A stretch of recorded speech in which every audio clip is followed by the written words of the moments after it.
आप सभी को प्रणाम। सामूहिक स्वाध्याय का समय हो गया है। सभी शांतचित्त होकर बैठें, दोनों हाथ गोद में, नेत्र बंद। उगते हुए स्वर्णिम सूर्य का ध्यान करते हुए गायत्री महामंत्र हमारे साथ साथ स्वस्वर दोहराएं। ओम भूर्भुवः स्वः तत्सवितुर्वरेण्यं भर्गो देवस्य धीमहि धियो यो नः प्रचोदयात्।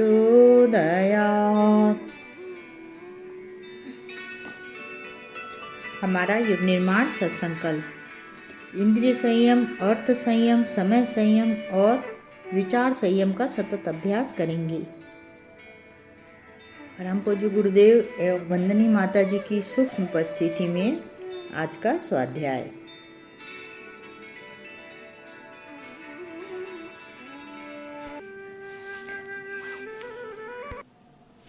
मंत्र शक्ति का उद्गम स्रोत। आज इस पर हमारा स्वाध्याय है। यज्ञ प्रक्रिया में ज्ञान एवं विज्ञान के सभी स्रोत विद्यमान हैं। ज्ञान पक्ष के द्वारा यज्ञ दर्शन एवं प्रेरणाओं को हृदयगम करने एवं उदात्त जीवन जीने की प्रेरणा मिलती है, जबकि विज्ञान पक्ष द्वारा शक्ति सामर्थ्य अर्जित की जाती है। वातावरण संशोधन, रोग निवारण, स्वास्थ्य संरक्षण एवं संवर्धन, पर्यावरण संतुलन इसी के अंतर्गत आते हैं। यज्ञों के उस वैज्ञानिक उपयोगी प्रारूप को देने में मूलभूत शक्ति कौन सा काम करती है, यह कम ही जानते हैं। सर्वविदित है कि बिना शब्द शक्ति की ऊर्जा के यज्ञ का प्रयोजन अधूरा ही रहता है। मात्र वनौषधि यजन से यदि यह लक्ष्य पूरा होता तो इसे किसी यांत्रिक संयंत्र द्वारा पूरा कर लिया जाता। यज्ञ में सन्निहित शक्ति एवं परिणति का आधार है मंत्र एवं यज्ञ दोनों मिलकर यजन प्रक्रिया को सफल बनाते हैं। मंत्रों के सही गायन एवं सुपात्र याज्ञिक के अभाव में वह कृत्य मात्र कौतूहल भर बनकर रह जाता है। मंत्रों में 4 प्रकार की शक्तियां पाई गई हैं। पहला प्रामाण्य शक्ति, दूसरा फल प्रदायक शक्ति, तीसरा बहुलीकरण शक्ति और चौथा अध्यात्म शक्ति। इन चारों ही शक्तियों के समन्वय एवं योगदान से यज्ञायोजन का समग्र लाभ मिलता तथा चमत्कारी प्रभाव पड़ते देखा गया है। महर्षि जैमिनी रचित पूर्ण मीमांसा के अनुसार मंत्रों में जो अर्थ, शिक्षा, संबोधन एवं प्रेरणा सन्निहित है, जिसके द्वारा मनुष्य को अपने कर्तव्यों को ज्ञान मिलता है तथा सद्मार्ग पर चलने की प्रेरणा मिलती है, वह उसकी प्रामाण्य शक्ति है। परोक्ष में यही वह देव शक्ति है जो यजनकर्ता को सूक्ष्म रूप से साधारण एवं परमार्थ पथ पर चलने की प्रेरणा देती है। विज्ञान द्वारा सिद्ध है कि विचारों का कभी अंत नहीं होता। आवाहन जिन भी विचारों का किया जाता है वे ही चिंतन के आधार बनते हैं, उसके अनुरूप ही गतिविधियां चलती हैं। सच्चिंतन एवं अनैतिक चिंतन का यही आधार है। यज्ञीय वातावरण में मंत्र के माध्यम से श्रेष्ठ विचारों का स्फोट किया जाता है, जो यज्ञ ऊर्जा के सानिध्य में पहुंचकर और भी सूक्ष्म हो जाते हैं तथा अंतरिक्ष में फैल जाते हैं। अपने अनुरूप ही विचारों को अंतरिक्ष से संकलित करके पुनः यजनकर्ता के निकट पहुंचते हैं। अपने उद्गम स्रोत में पहुंचकर वे और भी अधिक सशक्त एवं समर्थ बन चुके होते हैं। यज्ञीय ऊर्जा में मंत्र शक्ति से निकले शक्तिशाली विचार यजनकर्ता के चारों ओर छाए रहते हैं। फलतः वह तो लाभान्वित होता ही है, निकटवर्ती अन्य व्यक्ति भी प्रभावित होते हैं। यह अनुभूति सत्य है कि जहाँ कहीं भी यज्ञायोजन होते हैं वहाँ का वातावरण दिव्य बना रहता है। देव तत्वों की वहाँ बहुलता रहती है, जिसके कारण एक नास्तिक भी यदि वहाँ पहुँचे तो वह भी अपने अंतःकरण में एक विचित्र आह्लाद एवं आनंद का अनुभव करता है। वह अपनी संकीर्णता भूल जाता है, सहयोग, सेवा एवं उदारता की उमंगें उसके अंतः में भी उभरने लगती है। यह मंत्र में सन्निहित प्रामाण्य शक्ति का ही प्रभाव है, जिसके कारण इस प्रकार की वैज्ञानिक दिव्य प्रेरणाएं हर किसी के हृदय में उठने लगती है। यज्ञीय ऊर्जा में यह शक्ति और भी अधिक बढ़ जाती है तथा चमत्कारी परिणाम प्रस्तुत करती है। वातावरण संशोधन, अनुकूल रोग निवारण, स्वास्थ्य संवर्धन का यह वह पक्ष है जो परोक्ष में मनुष्य आचार नियमों को पालन करने, संयम में आबद्ध होने की शक्ति देता है। मंत्र शक्ति का यह सूक्ष्म और औपचारिक पक्ष है, पर अन्य स्थूल पक्षों की तुलना में अधिक सशक्त और वैज्ञानिक है। मंत्र की दूसरी शक्ति है फल प्रदान करने वाली, जिसके द्वारा हवन में प्रयुक्त होने वाली वस्तुओं को संस्कारित किया जाता है तथा प्राणवान बनाया जाता है। कुसा, हवि, चरु, आज, कुंड, समिधा, यज्ञ पात्र आदि मंत्र की सूक्ष्म प्राण शक्ति से अभिमंत्रित होते हैं। वे किस प्रयोजन के लिए प्रयुक्त हो रहे हैं, इस आधार पर ही मंत्रों द्वारा उन्हें आमंत्रित किया जाता है। उनसे अभिष्ट लक्ष्य की पूर्ति के योग्य ही संस्कार दिए जाते हैं। लक्ष्य परिशोधन का भी है। वस्तुओं एवं पदार्थों पर भी अपने उद्गम स्रोत के संस्कार पड़े रहते हैं। उन्हें परिशोधित एवं पवित्र करने की आवश्यकता पड़ती है। विभिन्न प्रकार के मंत्रों का प्रयोग इसलिए किया जाता है कि स्थान आदि से जुड़ी अपवित्रता को दूर करना, अभिष्ट प्रयोजन के लिए मंत्रोच्चार द्वारा पवित्र एवं संस्कारित करने योग्य बनाना, तभी यज्ञ के निर्धारित प्रयोजन की आपूर्ति संभव हो पाती है। मंत्र की तीसरी शक्ति बहुलीकरण शक्ति है। यह सूक्ष्मीकरण के सिद्धांत पर आधारित है। देव पूजन में थोड़ी मात्रा में चंदन, अक्षत, पुष्प, नैवेद्य आदि चढ़ाया जाता है।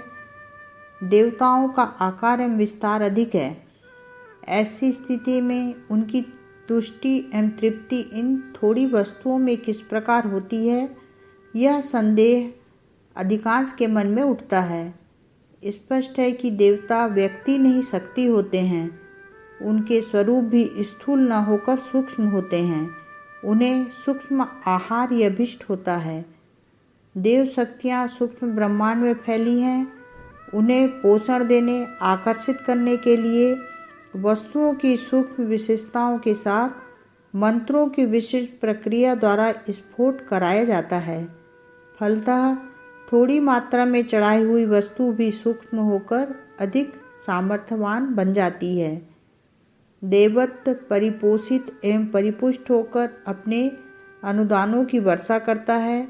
यही बात हवन में प्रयुक्त होने वाली वनौषधियों के संबंध में लागू होती है। होम्योपैथी के ज्ञाता जानते हैं कि वस्तुएं सूक्ष्मीकृत होकर अधिक शक्तिशाली बन जाती हैं।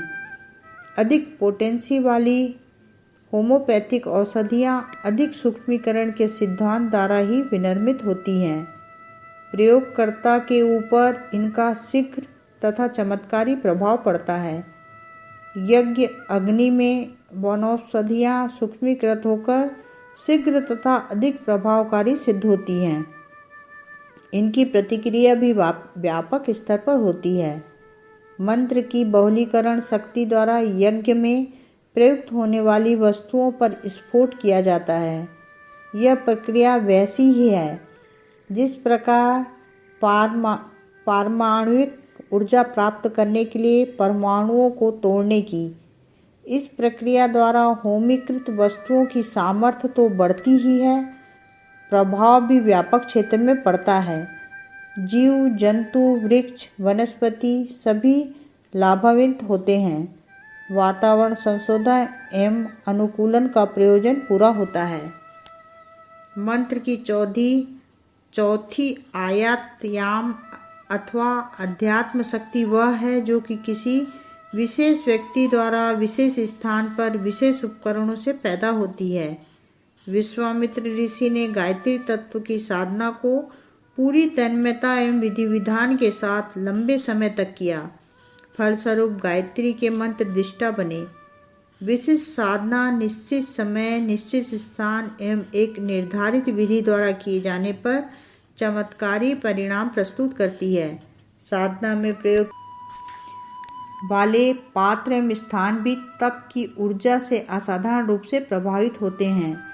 ऐसे ही स्थान तीर्थ, सिद्धपीठ, शक्तिपीठ बनते हैं। साधना में प्रयुक्त होने वाले पूजा पात्र, माला आदि भी मंत्र शक्ति से अभिपूरित होते हैं तथा अभिष्ट प्रयोजन की पूर्ति में सहायक सिद्ध होते हैं। प्राचीन काल में इस आध्यात्मिक आयातयाम शक्ति का असाधारण महत्व था और इस बात का पूरा ध्यान रखा जाता था कि विशिष्ट साधना में प्रयुक्त होने वाले पात्रों का उपयोग अन्य किसी कार्य में न किया जाए। इससे उनकी पवित्रता एवं शक्ति बनी रहती है। यह विधान भी है कि उपासना साधनों अथवा यज्ञ में काम आने वाली विभिन्न पात्रों का प्रयोग मात्र उसी प्रयोजन तक सीमित रख जाए। कल्प सूत्रों की मर्यादा है कि निर्धारित कर्मकांड समाप्त हो जाने पर उसका बचा हुआ द्रव्य या आत्याम निर्वीय हो जाता है। कारण यह है कि उन पदार्थों को जिस उद्देश्य से अभिमंत्रित किया गया था वे उस उद्देश्य से भिन्न प्रयोजन के लिए प्रयुक्त नहीं हैं।